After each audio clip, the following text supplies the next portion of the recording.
Mga kaibigan, oh, namatay yung kambing dahil sa bagyo, mga kaibigan, oh. Sayang ang kambing na to. Napakasayang, oh. Kinatay na lang kasi hindi kinaya yung lamig, namatay. Mga kaibigan. Oh, kinakatay na ng ating kasamaan sa trabaho. Namatay, hindi kinaya yung lamig, mga kaibigan. Ito yung ating tagakatay, mga kaibigan, oh. Talagang biyasang-biyasa sa pagkakatay ng kambing, oh. Kaibigan, oh. Ano? Ano? Wawa naman yung kambing na namatay dahil sa ulan. Ng bagyo.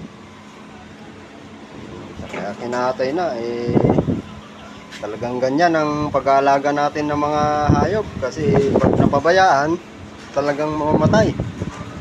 Oh. Ating pinakamagaling na mangangatay ng kambing. Kung may